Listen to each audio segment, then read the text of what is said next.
If I could welcome everyone to the Robert S. Strauss Center for International Security and Law's International Security Speaker Series. Now, people who normally hear me do these introductions know that I love all of our speakers. All of our speakers are absolutely wonderful and absolutely great. And so I don't typically have much credibility if I was to say this one is particularly special. But I think those people who know me and know the influence that Marc Trachtenberg has had on me know that I would not be here today without the person we're going to hear from today. I had the great good fortune of being a PhD student at the University of Pennsylvania under Marc Trachtenberg. So anything good that I've done is stuff he's done. Anything bad I've done, blame on next week's speaker, who's my undergraduate advisor, John Mearsheimer. So all the good stuff. Next week, of course, I'll reverse what I'll say. But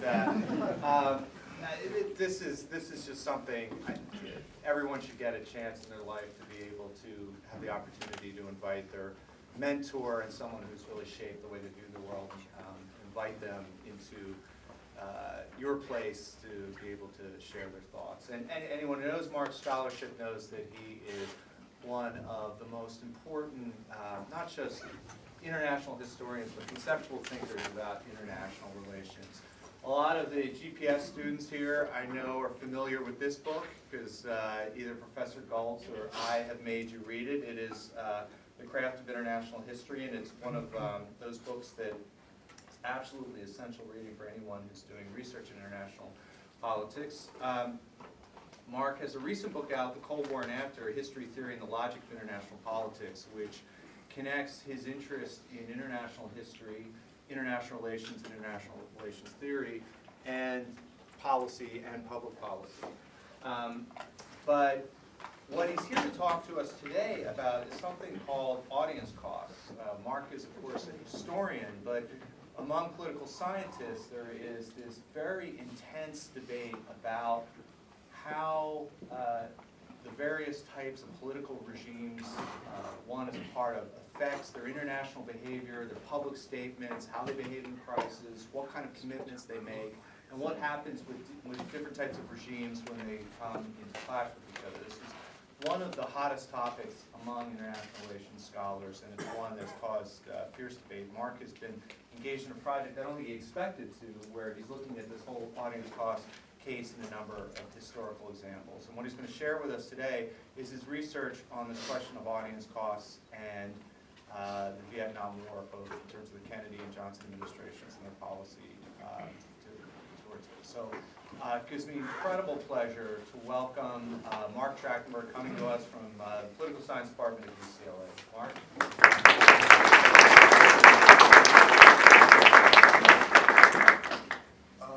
Thanks. That was a very generous introduction.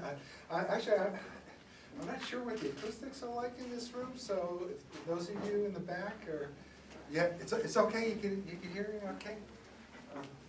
Just feel so, right? I'm like one of these old cars that has to be cranked up. And it takes me a while to kind of get going, but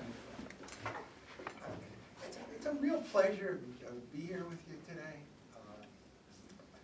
I don't know how many of you are political scientists, historians, or policy people. But I guess one of the main points that I want to kind of touch on today is how these different fields can connect with each other. You know, how they can talk to each other in an intellectually productive, intellectually meaningful way. It's not an automatic thing. It takes work. It takes a certain amount of thought. And this is something that I kind of stumbled into. I'm going to be talking to you, I don't know, about 30, 40 minutes or something like that. A lot of it is going to be dealing with a historical issue, namely what Kennedy's Vietnam policy was. But my real goal is to grapple with a question of method, or actually to lay out a method that political scientists especially can use when they're dealing with a particular theoretical problem. And the example, the case in point, is going to be the audience cost theory in political science. Something that Frank was suggesting just a minute ago, I kind of stumbled into more or less by accident. Actually, I'll tell you the story. It's I'm a refugee from my own profession. The political scientists were nice enough to kind of take me in. I feel very much like I don't know, the Greek scholars who went to Italy after the fall of Constantinople in 1453, or the Central Europeans that took refuge in American universities during the Nazi period. And I felt like I had have to kind of give back to these people who kind of took me in. So I'm now at the UCLA Political Science Department, and their flagship journal, the American Political Science Review, was based at UCLA for a number of years. And when they got a submission that had a historical component, they would often ask me to be one of the readers. And a manuscript was submitted to them on this whole issue of audience costs that purported to kind of test it historically. My problem with the manuscript was I thought the authors had basically reached the right conclusion about it, but I didn't like the way they did it. And I thought kind of, this whole issue of case selection and what does a particular case tell you and so on. And I thought there was a much better way of doing it. And so when I was writing the reader's report, I was trying to think out how I would do it if I had to do it myself. And then, make a long story short, they didn't take my advice, but I thought, well, it wouldn't be too hard for me to kind of do what I said they should do. And I sat down and wrote a paper on audience costs. So I got interested in the issue that way, through the back door. As I say, I'm interested in the issue of method. Here you have a political science theory, audience cost theory. What is the audience cost theory? It's basically the idea that, war is puzzling. Countries should be able to reach deals so that they could kind of solve their differences and avoid the enormous costs of an armed conflict. Why can't they do so? Well, a large part of the reason has to do with the fact that countries find it hard to understand what each other really wants, how intensely each other feels about an issue at hand. Why is it difficult to do that? Because of the suspicion that the other side is bluffing. The other side wants to pretend that it feels more strongly about a certain issue in order to get a bargaining advantage and make sure that the outcome was more in accordance with its interests. Right? So how do you go about separating the wheat from the chaff and seeing how serious a country is? How do you, work your way around this problem, resulting in what's called this incentive to misrepresent? The answer is you can adopt policies that are convincing.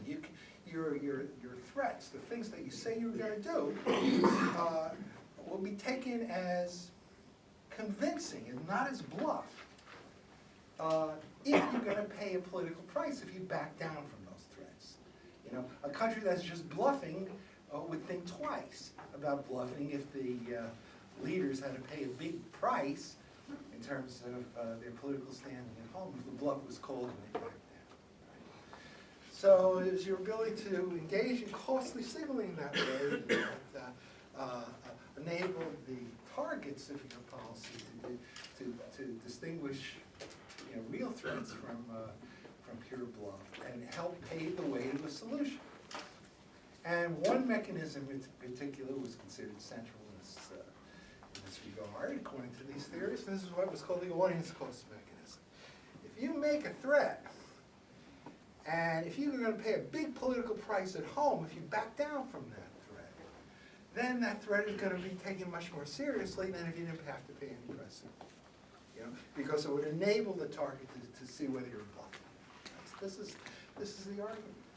Important theory.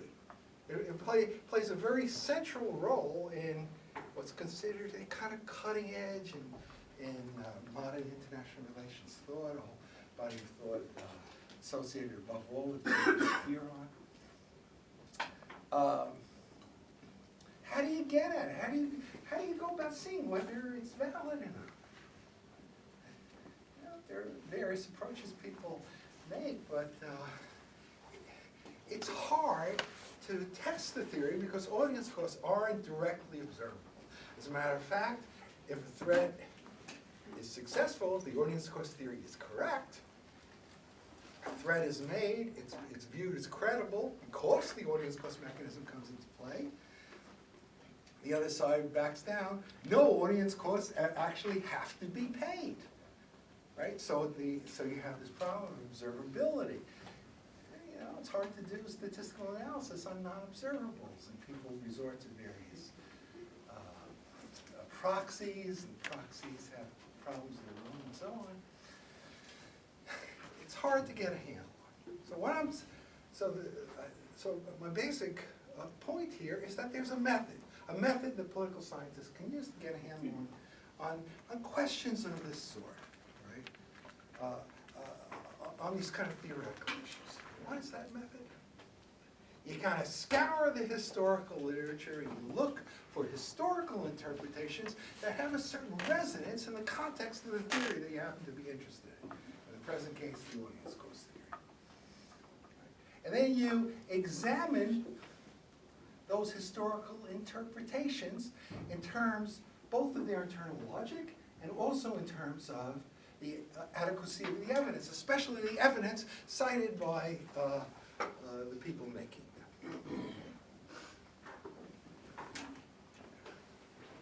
It turns out, in the case of the audience cost theory, that there aren't that many historical cases that fall into that category, that have a certain resonance in the context of the audience cost theory. Not that many cases where historians say, you know why such and such country prevailed in a crisis? It was because its leaders went public, made these public threats. The other side understood that the threats were public, therefore they backed down.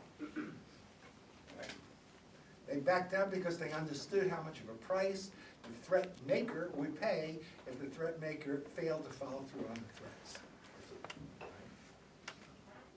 Not that many cases that have anything like an audience cost flavor at all, where a historian would argue that having gone public, having made these very clear statements of policy, and political leaders' hands were tied. The bridges had been burned, had no choice but to follow through, lest an enormous political price be paid. Not that many cases. But there is one very important case in the historical literature that one could look at. These cases, incidentally, are of interest because the historians, they don't know anything about audience costs. They're oblivious to all this stuff. It's totally independent. So it's of particular interest in that reason. It's not like a political scientist who turns to history and will interpret the evidence so that it conforms with the theory that the political scientist is pushing. This is there's a technical term for this in the literature. It's called cherry picking. You may have heard that term. Right. Historians don't know anything about this, so it's independent. It's of interest in that reason. Okay, so you can analyze these historical debates. Note that I say historical debates, historical literature, historiography, and so on, and not history, not the facts, not what actually happened, because the point of the method is that a political scientist doesn't have time to be a historian, go into the sources and try and figure these things out. There's a much more efficient way of proceeding. Much more efficient way of proceeding, and that's by examining the arguments that historians have made, by looking at the historiography. Right? Okay, so how does this work? So as I say, you find an argument about Kennedy in Vietnam that has a certain audience cost flavor. Where do you find this argument? Actually, the most important text is written by a non-historian, the very famous left-wing intellectual Noam Chomsky. He wrote a book about Kennedy's Vietnam policy. And, you know, I should tell you a little bit about why he wrote it.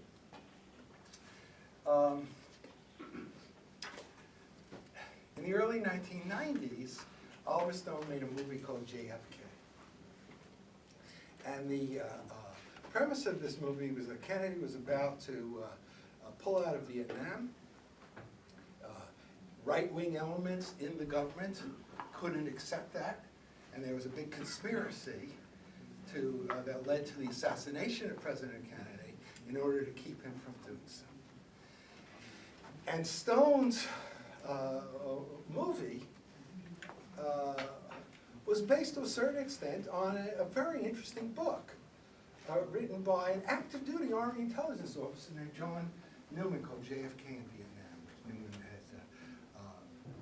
he didn't say, he didn't connect it with the assassination except very tangentially in the last paragraph of the book.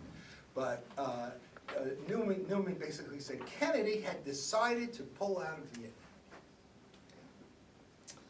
Vietnam.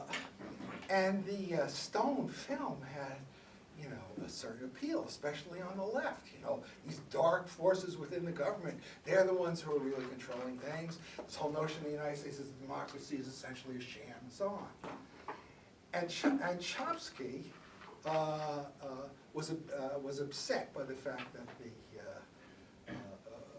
film, you know, struck a chord on the left, because for him, it's not a question of Kennedy as the great white knight who would have kind of saved everything. Personalities don't matter. The basic problems of the system are structural. So Chomsky set out to deflate the Kennedy myth, and he wrote this book called Rethinking Camelot that was a response to this. And one of Chomsky's main arguments in that book was, it's nonsense to say that Kennedy would have pulled out of Vietnam, because look at all these very tough public statements he was making at the time about how he wouldn't abandon South Vietnam, how he was determined to win in Vietnam and so on, right? So, and Chomsky said, after having made those statements, he couldn't possibly have reneged on that commitment. He would have just been raked over the coals by the political right, even after the 1964 election, if he had, you know, violated what he had promised to that extent. He was locked in by the fact that he had made these tough public pronouncements. Clear audience caused flavor to that argument. Right? So it turns out it's not just Chomsky who made that argument. There's a lot of other people, including some very distinguished historians like Robert Dallek, who explicitly embraced the Chomsky argument in a presidential address he gave to the main professional group in this area, the Society of Historians of American Foreign Relations. Right? And there are others who kind of took this view and indeed continue to take it. If true, this would provide a certain degree of support for the audience cost argument. It could show that an audience cost mechanism can come into play in a very important way. But is it true? It turns out that there are all these other historians who argue exactly the opposite. Not just historians, but various other scholars who are interested in this issue, including one of your colleagues right here at the LBJ School, Professor James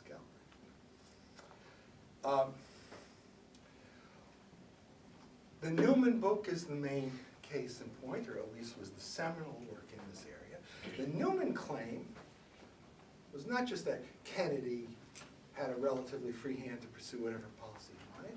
Newman claimed that Kennedy had decided to withdraw from Vietnam regardless of consequence. He was committed to a policy of extricating the United States from Vietnam, even if it meant the fall of South Vietnam to the communists. And this argument was taken up, as I say, by a number of other scholars. Howard Jones in a book called Death of a Generation, an important book. Jamie Galbraith in an article he wrote. Even Dallek himself, subsequently, Dallek changed his mind on this issue, an important point. Gareth Porter, in a very important book he wrote called Perils of Dominance. Their argument was Kennedy was determined to withdraw. He would have withdrawn. He had decided to withdraw, regardless of consequence. He had to wait until after the 1964 election because he didn't want to, put his re-election prospects at risk. But after the election, he would have done whatever was necessary to pull out of the opposite view. If those scholars are correct, then that would tend to undermine the ordinance costs argument. It's like, despite the fact that Kennedy had made all these strong public pronouncements, he would have withdrawn. Who's right? How do you go about seeing who's right? Well, you analyze these specific arguments in the light of the evidence that the authors themselves present, and also in light of all sorts of other evidence that you have very easy access to nowadays through the internet. I should say this whole issue is now very well documented. They finally released a few months ago the last of the Kennedy presidential tapes. All of these tapes are available online. You can listen to these conversations yourself. You can download them to a remote device and listen to them when you're working out in the gym or whatever. I've done this stuff. And it's quite remarkable, the enormous body of material that's now available. So you can analyze these claims in the light of historical evidence, but especially the historical evidence that the authors themselves cite. So you begin with Chomsky. Chomsky's view was, there's no evidence whatsoever to support the view that Kennedy had decided to withdraw from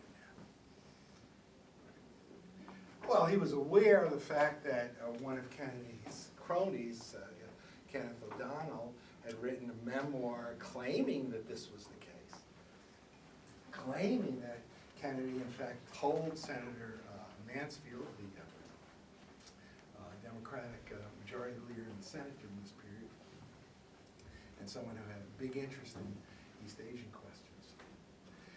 He told Senator Mansfield that he was going to withdraw. He says, well, you can't quite believe things that people, Kennedy acolytes like O'Donnell were saying. You couldn't quite believe it because, well, after the Tet Offensive in 1968, people turned against the war, and these the kind of liberals who followed Kennedy, they had an interest in kind of going back and rewriting history to conform with their current politics. And maybe it was true that Kennedy told Mansfield what O'Donnell said he had told Kennedy, but maybe he was just telling Mansfield what he thought the senator would want to hear, and so on and so on. You could write it off. Most historians would say, yeah, if that were all we had, it wouldn't be very much. And Chomsky's argument was that, well, that basically is kind of all we had. It's not true, though. There was a great mass of other evidence, some of which you could write off in the same way that Chomsky was able to write off this O'Donnell-Mansfield business. Kennedy said the same thing to Senator Wayne Morse, who was an opponent of the war, just telling Morse what he wanted to hear. Various other people who were close to President Kennedy, like former Secretary of Defense Robert McNamara, made these kind of arguments. Arthur Schlesinger, Ted Sorensen. These people, not totally honest. You can't take what they say at face value. The problem is it doesn't stop there. There's this whole mass of other recollections from people who didn't have that emotional commitment to Kennedy that point in that same direction. Kennedy was not happy about the war. And so a lot of this stuff came from well before Tet. In fact, from 1961, 1964, Daniel Ellsberg, who's known would say he's a mindless supporter of the Kennedy policy, Daniel Ellsberg told about a conversation that he had with Robert Kennedy well before Ted, pointing in that direction. George Bundy gave an oral history interview in 1964, again suggesting the same sort of thing.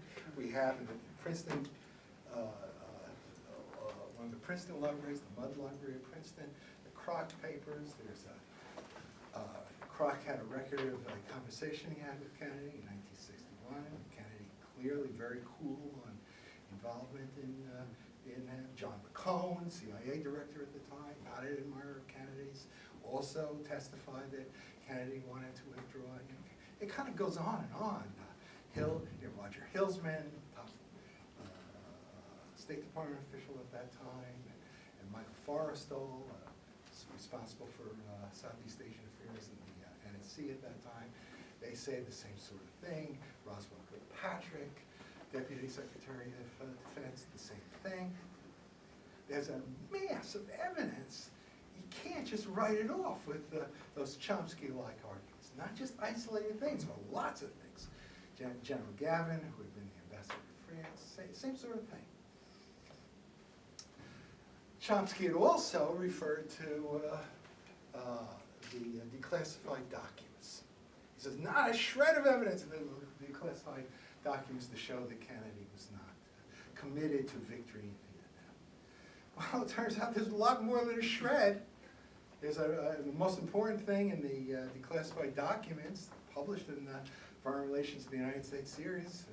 This document, I know for a fact, was available before Chomsky wrote his book.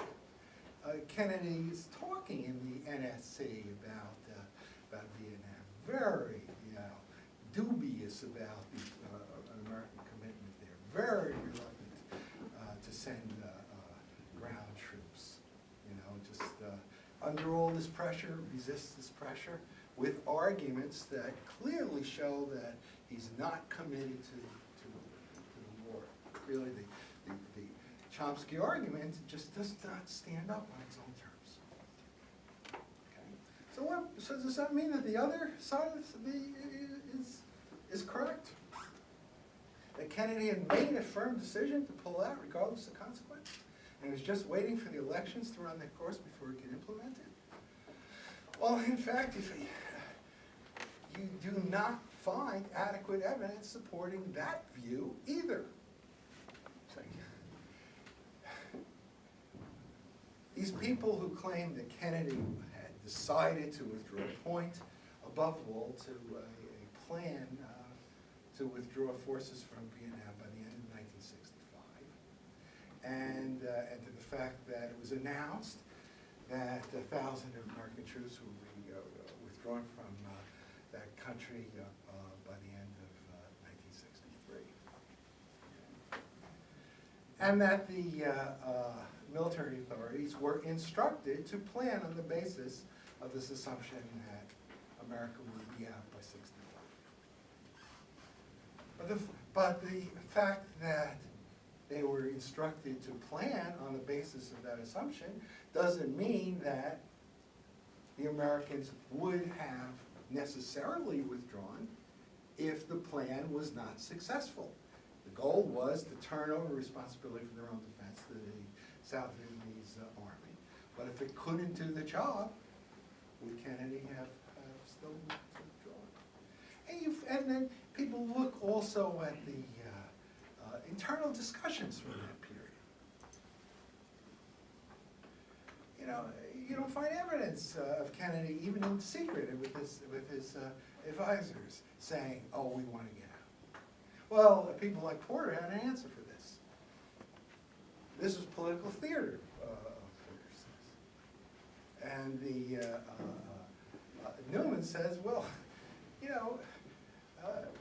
these people in the military, they were trying to deceive Kennedy, and Kennedy responded by basically turning their deception against them. Right? They were talking about how great the war was going. Kennedy basically would say, well, since the war is going so great, we should withdraw it. Kennedy was deceiving people at top levels of his own government about what his own real thinking was. Right? So you couldn't trust the documents. Well, there was a problem with this. Not everyone in the administration was was the target of this deception, and according to Porter, Kennedy was open, certainly, with Secretary of Defense McNamara. And we have a tape of a one-on-one meeting between Kennedy and McNamara in early 1963, in which they talked about this stuff, presumably Kennedy is open with him. And there's no talk about we're going to withdraw regardless of consequence or anything like that. Right? One of the scholars who's worked on the Kennedy tapes and was interested in these issues is his name Marc Trachtenberg. He says that this is basically a smoking gun in terms of what it tells you about the Porter argument. And there are other problems with the argument about a decision, a firm decision to pull out. If that were the case, why was it that Kennedy was so upset about negative press reports about how the war was going? You think he would have been happy to have people worry about whether the Americans would be able to pull it off, rather than to be stunned, having been told how well the war was going, and a presidential decision to withdraw and allow South Vietnam to collapse. Right? There are a lot of other things along these lines. Okay, I should kind of clip this a little. And in the paper, I kind of talk about some of these things. If you're serious about withdrawing, you're making a commitment to withdraw, then you don't get so deeply involved in South Vietnamese politics. You don't get so deeply involved in the decision to support a coup that would overthrow the South Vietnamese leader, Diem. The whole rationale for that was that Diem was incapable of winning the war. But by supporting the coup, we're deeply involved, right? That doesn't fit with the whole notion of Kennedy had decided to withdraw. A lot of things like this. And in the paper, I deal with this whole business of the coup in somewhat greater length. Let me just kind of give you the bottom line of the analysis of that body of literature. Again, case not proven. If they had been right, that would have been damaging for the audience cost theory, but they don't make their case. So what's the answer? What's the answer? You know, just confronting all these arguments on both sides and looking at the evidence and having the evidence be brought into focus by virtue of the fact that you get it to speak to very specific claims that particular people have made, right? You reach certain conclusions of your own. What's the conclusion? Oh, Kennedy's not committed to victory, but he wasn't prepared to simply wash his hands of Vietnam before he had a chance to see what the new government in South Vietnam would be able to do after the coup in Saigon in late 1963. Okay. Probably it wouldn't work. Maybe a good chance it wouldn't work. But it was premature to just write off the entire American commitment. How does this? There's one aspect of the whole Kennedy policy that needs to be taken into account when you're striking the balance. And this is an aspect that's not brought up in the literature very much, and this is the nuclear dimension. Kennedy's view, which he expressed on a number of occasions, was we could hold our own on the Asian mainland, on China's periphery, as long as China is a non-nuclear power. Because the great mass of Chinese land power can be balanced by the American nuclear monopoly. But as soon as China gets the bomb, that game is over. All of those countries are bound to fall into the communist orbit with the implication of it doesn't make sense to commit ourselves too deeply to the defense of countries like South Vietnam, right? So that helps you strike the balance, and it pulls you to the direction of we're not deeply committed. The commitment is far from absolute. We're not, on the other hand, we have not reached a rock-solid decision to withdraw. We'll make a certain effort, but limited liability. Okay. So how does all this stuff bear on the audience cost theory? Okay. interesting thing here is not only does it show you that the audience, basic claims of the audience course theory have to be taken with a grain of salt, because the president was not locked in by these very strong public statements he made. There's a certain importance, but the real importance is it helps you understand why that was the case, why the audience cost mechanism is of relatively limited power. Why was it of limited power? Because, yes, Kennedy made strong commitments, but he also said things that cut in the opposite direction about how this war was theirs to win, not ours to win, and so on.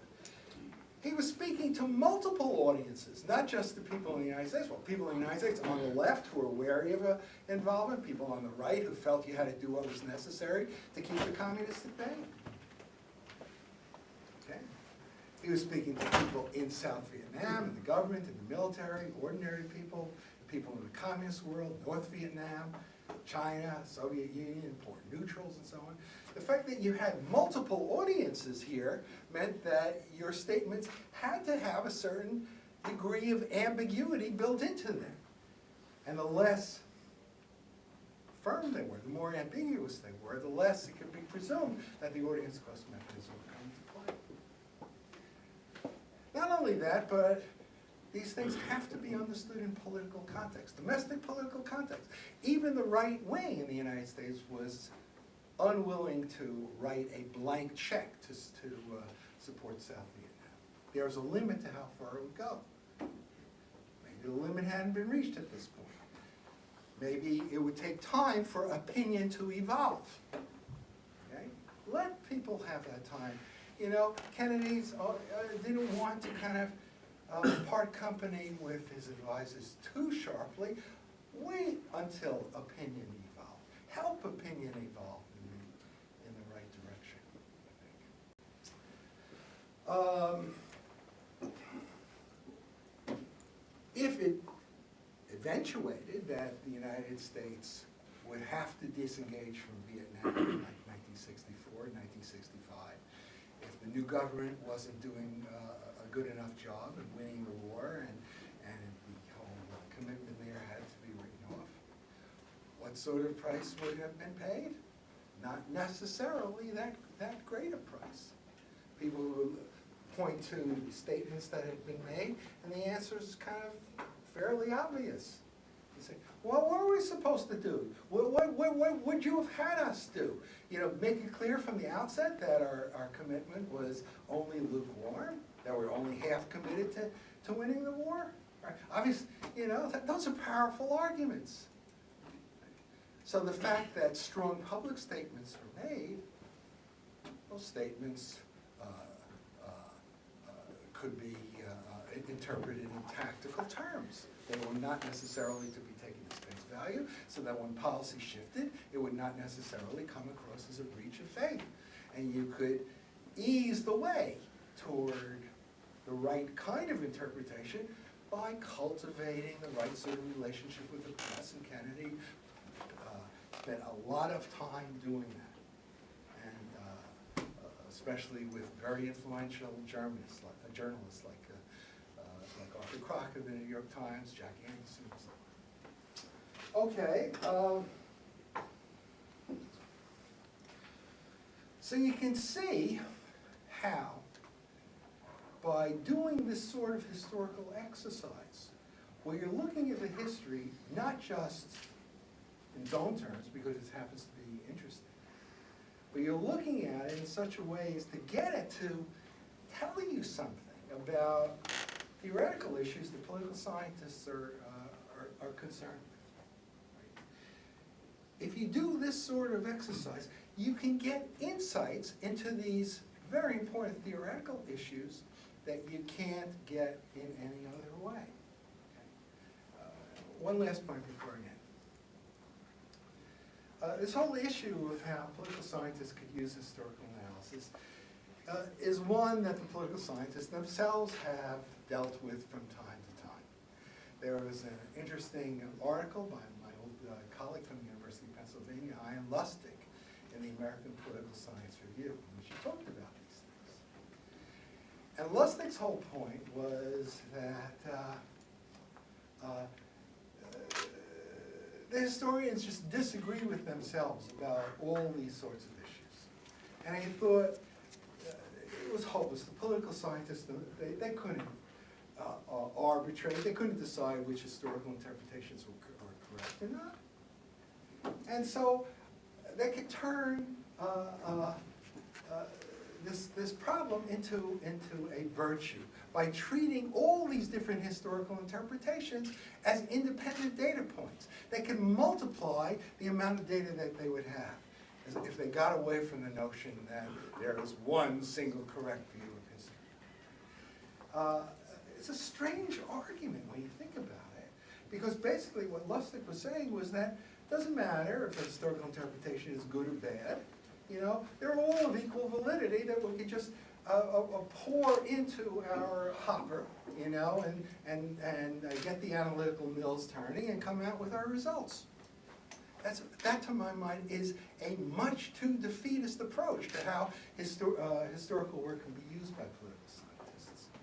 I think that it is not that difficult to simply apply these normal criteria to judging historical work, to see how good they are, to see whether they make sense, whether they're plausible in their own terms, internally consistent, and also judge them in the light of the evidence that is presented on their behalf and of other evidence you found, reading other works on the topic, and perhaps doing targeted work of your own. It is not that difficult. It does not take that much time. And if you do this kind of very targeted historical work, you can reach conclusions of considerable theoretical import.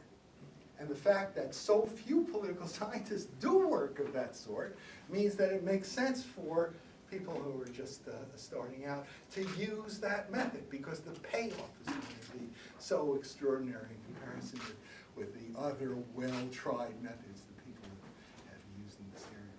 So let me just end there, and we could open it up for discussion. Okay.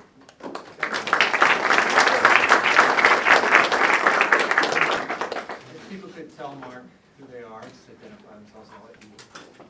Josh Busby, I'm an assistant professor here at the LBJ School. I guess my question for you is that the point you made that there aren't that many cases of audience cost logic, that you want to look for cases, particularly where democratic leaders worry about backing down for fear of paying some political costs. And you said there weren't that many cases, and then going to the history, where historians speak of their writings of that logic, and I'm just a little dubious that there aren't that many cases in history along those lines. And I'd ask you to maybe expand on that a little bit, because it seems to me like LBJ's, in his takes, he's worried about backing down. He has deep skepticism along those lines, and yet, you know, feels politically constrained. And there are probably lots of other instances if we had takes from the Obama administration on Afghanistan. And so something about the timing of decisions may be important as well. Even your remarks about this specific case on Kennedy, wanted to wait until after the elections, would suggest that there were some political costs that might influence the timing of backing down, and for fear of some magnitude of costs. And so even that particular evidence, which was presented as supportive of the other side, actually would confirm an audience cost type logic. So I'd ask you about that. And the other thing, you kind of described historians' work as being sort of a body of independent evidence that political scientists can tap because it's uncontaminated by sort of IR theory. What happens if there are people like you or Frank who are actually trained and have some exposure to IR theory? Then all of those arguments are percolating in the sort of atmosphere of what historians are exposed to, and so no longer do you have this sort of independent body of work that's being created.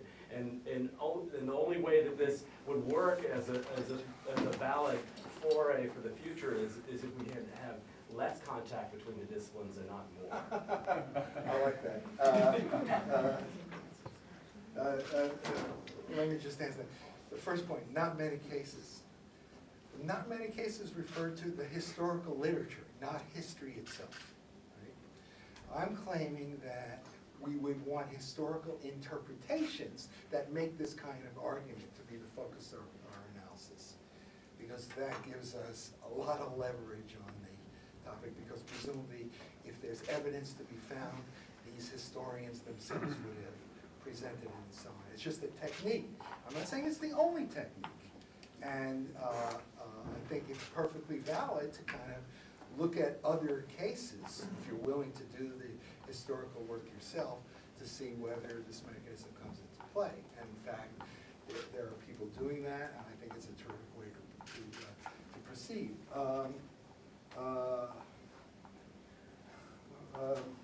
Let's just do something else before I get to your third point.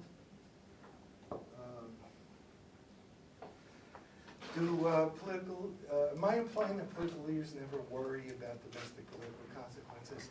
Of course not.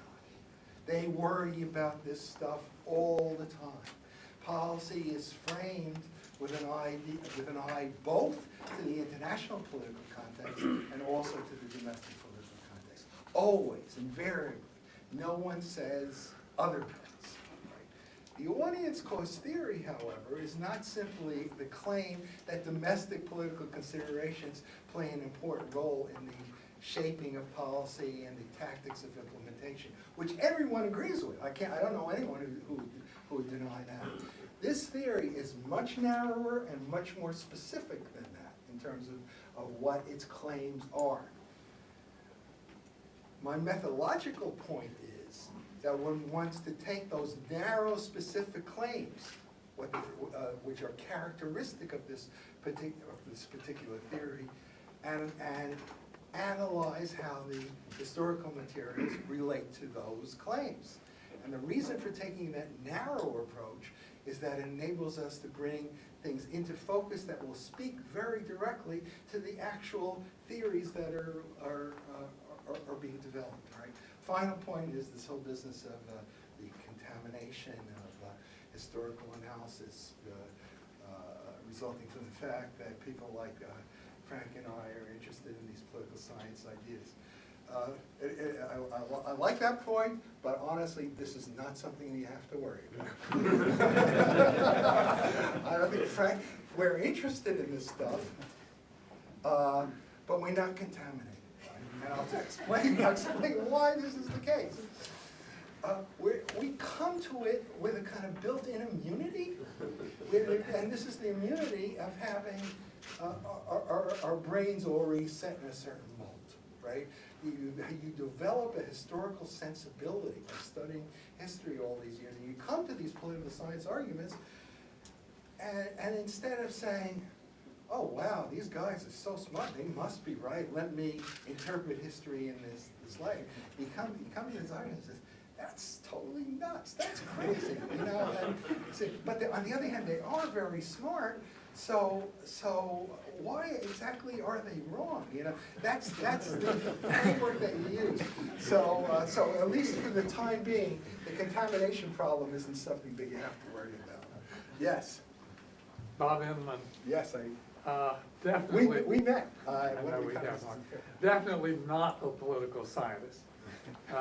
Bit of a historian. My problem is I lived through this time frame. And I think you have to look back at what prompted Kennedy to increase the commitment in South Vietnam. And it goes to the Vienna Conference, coming back, the NSC meetings, it ran through about 3 of them. Who lost Laos?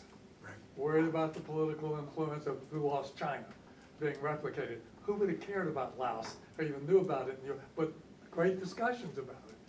Bobby Kennedy comes back saying, I've talked to Cardinal Cushing. The Jim brothers are very good, reliable Catholics. We can bet on them, so we should go increase what we're doing in South Vietnam in order to offset any accusations about giving up Laos. Then you look at how it played out. They weren't so reliable. Maxwell Taylor's out there, Henry Cabot Lodge, there's a lot of history. I'd love to know if there's any access to what Maxwell Taylor reported back directly to the White House on these issues. Is there any historical record that you found? Okay. Let me answer your, just 2 of those points. The first which is that Vietnam policy has to be understood in a very broad political context, in the context of really much more important issues, which is the issue of general thermonuclear war, U.S.-Soviet relations, the German question, the future of Europe, and all those kinds of things. I can't tell you how important this point is. Why is it important? It's because you look at the literature on Vietnam, and it's all ignored. It's as though the Vietnam issue is being dealt with in isolation, right? There are historians who specialize in Vietnam, they have the blinders on. They're not aware of the fact that the president has to deal with all kinds of issues all at the same time, and especially with these really big issues. The whole question of U.S.-Soviet relations during the Khrushchev period. You cannot afford to demonstrate weakness when you're playing for very, very big stakes, right?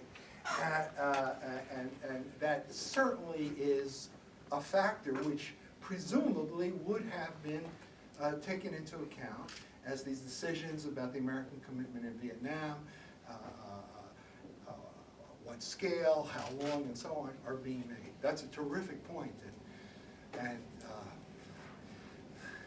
And again, this is why I think it's so important that you get people with, you know, the sensibility that you know, people like Frank and I have developed, who just automatically view things in those terms.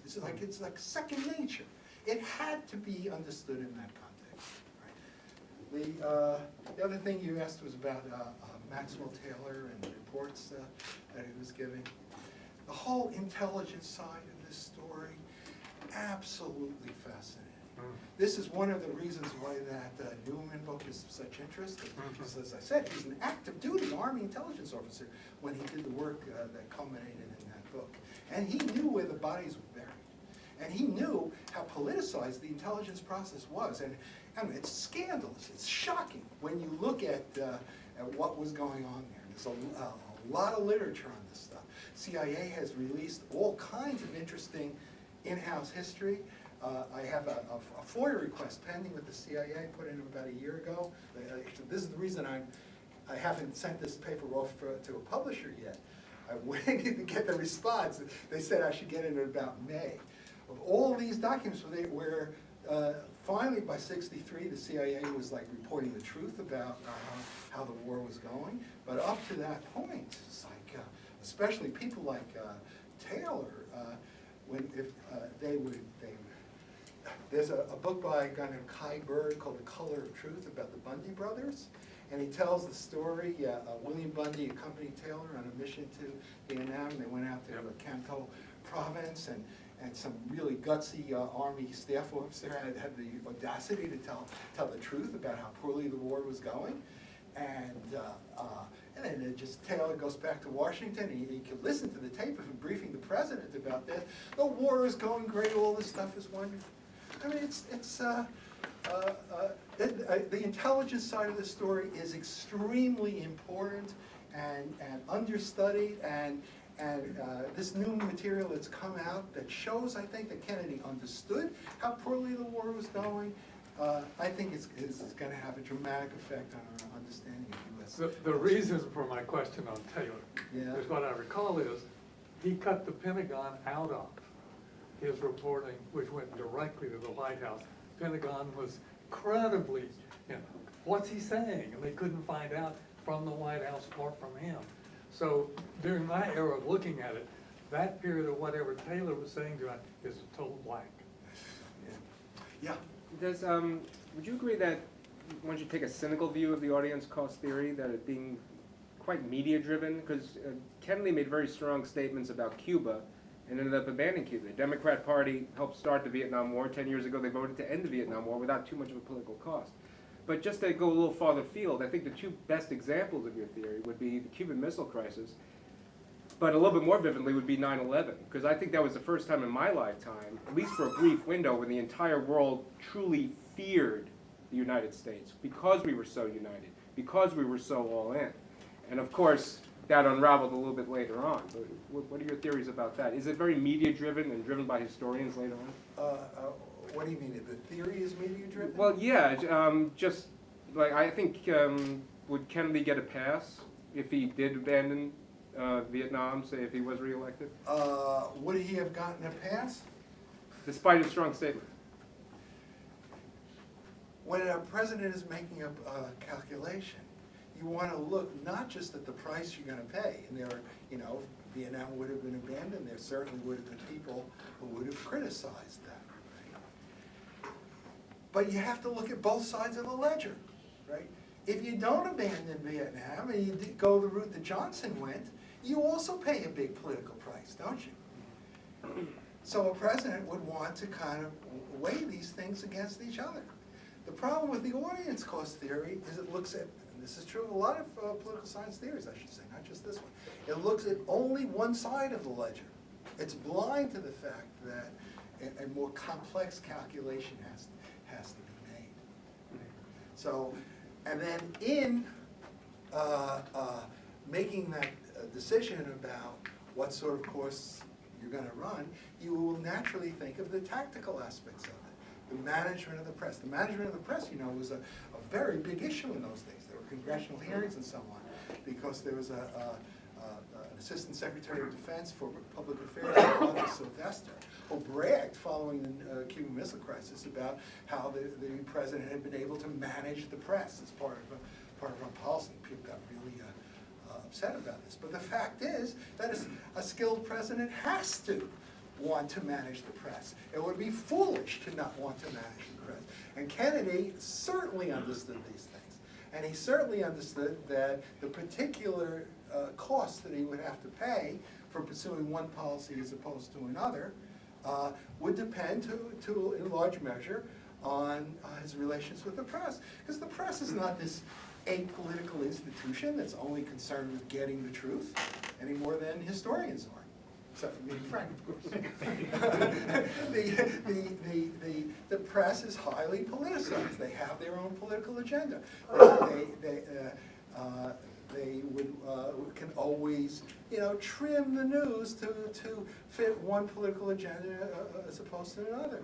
And the relations that a president would have with top journalists, top publishers, and so on are extremely important. You see that in, you know, the famous episode during the Cuban Missile Crisis.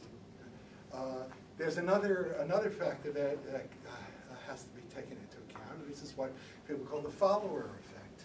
It's like, you ask people these questions in public opinion polls. You know, how would you feel if Vietnam were abandoned? So, oh, this would be terrible. Then the same people were asked in the same, either the same poll or a poll a few weeks later.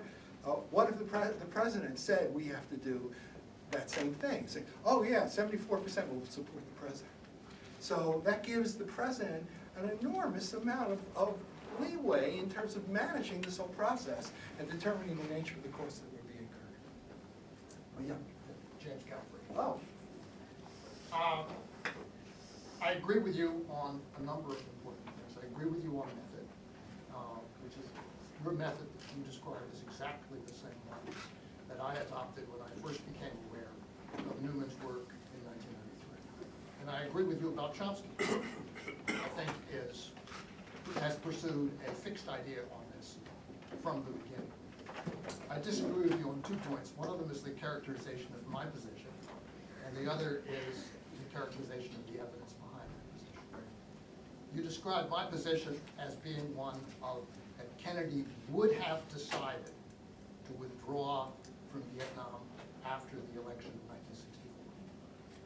1964. And that is not my position. My position is that there was a decision taken on the 2nd of October 1963 such that the plans for Vietnam, as at that point, were a full withdrawal by the end of 1965. And the evidence for that, there's a lot of it, but I just want to read a little bit if you don't mind. This is a memorandum, and Bob mentioned Maxwell Taylor. This is a memorandum from Maxwell Taylor to the Joint Chiefs of Staff dated October 4th, 1963, which reads, on 2nd October, the President approved recommendations relating to military matters contained in the trip report of the Secretary of Defense and the Chairman, Joint Chiefs of Staff. And I'll skip to the crucial paragraph here. All planning will be directed towards preparing RVN forces for the withdrawal of all U.S. Special Assistance Units and personnel by the end of calendar year 1965. The U.S. Comprehensive Plan, Vietnam, will be revised to bring it into consonance with these objectives and to reduce planned residual post-1965 MAAG strengths to approximately pre-insurgency levels, which was 1,500 soldiers. That was the plan approved, as Maxwell Taylor says to the SINCPAC and to the JCS, on the 2nd of October 1963. That's my position. I just want to be clear about that because the evidence is there, derived in exactly the way you described, by looking for documents that might bear on this one way or another. There are documents that corroborate it. There are no documents that contradict it. And I have the agreement, by the way, of I think a non-biased source, which is Francis Bator, who was the Deputy National Security Advisor for the Johnson administration. We had an exchange on this in the New York Review of Books 4 years ago, maybe a little less than that, which he concluded by saying, Professor Galbraith is correct. I like very much. He said that there was a plan to withdraw U.S. forces from Vietnam, beginning with the first 1,000 by December 1963, and almost all of the rest by the end of 1965. President Kennedy had approved that plan. It was the actual policy of the United States on the day Kennedy died. So that's Francis' position, it's my position. The difference that, I mean, the thing that we allow is that Kennedy could, of course, have changed. That's unknowable. What's knowable is what he did decide. Basically, I agree with that, but there's an important difference between the correct claim that Kennedy ordered planning to proceed on the assumption that the United States would withdraw by the end of 1965, and the view that a firm decision had been made to withdraw from Vietnam by that point. The reason that I interpreted Professor Galbraith's work the way I did was the subtitle of his main article on this subject. This was, unless you've written anything else since this point, I don't know, but this is the Boston Review article. This article is Exit Strategy, : in 1963, JFK ordered a complete withdrawal from Vietnam. That's correct, he did. Well, I don't think he ordered a withdrawal. I just read you the order. It's not. It was that planning would proceed on that basis. It wasn't that we are going to withdraw regardless of consequence. Nothing you read shows that he decided to withdraw from Vietnam, even if it meant a communist takeover of that country. And there's evidence from the Kennedy tapes that shows that if the plan doesn't work and if its operatives aren't able to cope, we may have to reconsider. So, but we can get into these issues of the meaning of the withdrawal plan and whether it was for instrumental purposes. With all respect, by the logic you just argued, there is no such thing as a presidential decision. I grant you, you're planning out 18 months, things can happen. Kennedy himself on the tape says, well, if we need a new date, at some point we get a new date, there'd be many fewer troops there at the time. But this was a plan, the decision was taken. The reason this is interesting is that this fact that the decision was taken was a fact that was deeply hidden for many years. That is why Newman's book in 1993, which begins to bring it out, and which got a front page review, as I'm sure you know, in the New York Times book review by Arthur Schlesinger, was an important event because it raised an argument which had previously been very carefully obscured in the literature. All right, well, these are things that we could pursue on the basis of textual analysis. Yes? I'm Gary Dean, I'm retired from teaching psychology. Here's my question. There could be potentially a back channel methodology of finding out how John Kennedy really felt and wanted to do at such time when he was alive and wanted to do about Vietnam. Did John Kennedy say anything on the tapes or in personal communication face-to-face with then Senator Ted Kennedy, who was his replacement in the United States Senate at Ted Kennedy came out at age 36, and for the same thing to Bobby Kennedy, who was his AG at the time. Secondly, is wouldn't that constitute a higher level of prima facie evidence as to how John Kennedy really felt and what his true intentions were? I understand he was extremely close to Bobby Kennedy, and trust me, Ted Kennedy thinks so. Okay. With regard to Ted Kennedy, nothing on tapes related to the event. Did Ted Kennedy say something after? Not recorded on the tapes, Okay. and if he said something after the fact, then it's questionable for all these reasons that we talked about, right? With Bobby Kennedy, it's much more interesting. Dan Ellsberg, who's, I think, very reliable in this particular context, gave an interview to Rolling Stone magazine in which he talked about his meeting with Bobby Kennedy. He talked about all of this stuff.